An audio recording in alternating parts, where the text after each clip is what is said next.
আজ নিয়ে এসেছি টমেটোর চাটনি, টক মিষ্টি দারুণ স্বাদের টমেটোর চাটনি। তো বন্ধুরা দেখতে থাকো আমি কিভাবে বানাচ্ছি। সবাই তো টমেটোর চাটনি খেয়ে থাকো বা বানিয়ে থাকো, আজকে আমি বানাচ্ছি। এখানে প্রায় 2 কেজি টমেটো আছে, কারণ টমেটোর চাটনিটা হচ্ছে বাড়িতে অনেক লোকজন আছে, সেই কারণে অনেকটাই চাটনি হচ্ছে। তো কড়াইতে প্রথমে তেল বসিয়ে দিয়েছি। এখানে আমি কিছুটা সর্ষে ফোড়ন দিলাম, এটা কালো সর্ষে দিয়েছি। তারপরে দিলাম 5 ফোড়ন।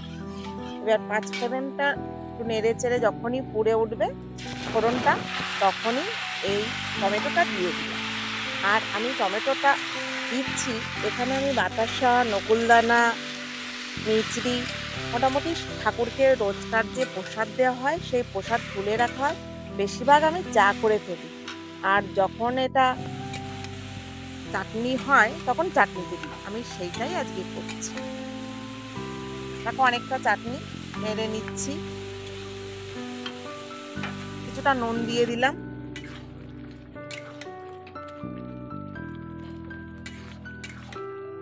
নুনটা দেওয়ার পরে সেদ্ধ হয়ে এসছে, দেখো জল ছাড়তে শুরু করে দিয়েছে।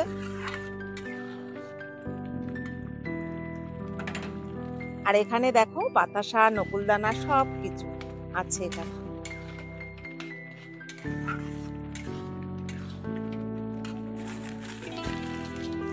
এই যে বাতাসা, নকুলদানা, মিছরি দিয়ে দিলাম, আর বাদ বাকি আমি চিনি দিয়ে দিচ্ছি। আর এই চাটনিটা একদম পুরো খুব যে একদম মিষ্টি তা না, একটু টক ভাব থাকবে, টক মিষ্টি দুটোই থাকবে।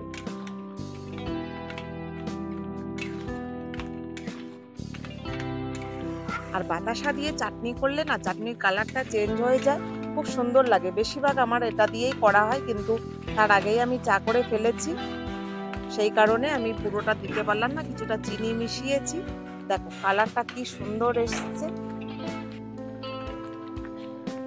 আর এই টমেটোর চাটনি তো জানো খাবারের শেষ পাতে তো ভালো লাগে, আমার তো ভাত দিয়ে মেখে খেতে খুবই ভালো লাগে, রুটির সঙ্গেও ভালো লাগে।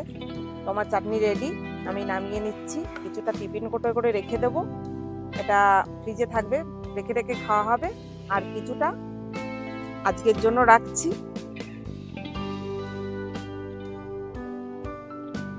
তো ভিডিওটা ভালো লাগলে লাইক, কমেন্ট, শেয়ার, সাবস্ক্রাইব করে দিও। ফেসবুক পেজটাকে ফলো করে দিও। দেখা হবে পরের ভিডিওতে। ভালো থাকো, সুস্থ থাকো, ধন্যবাদ।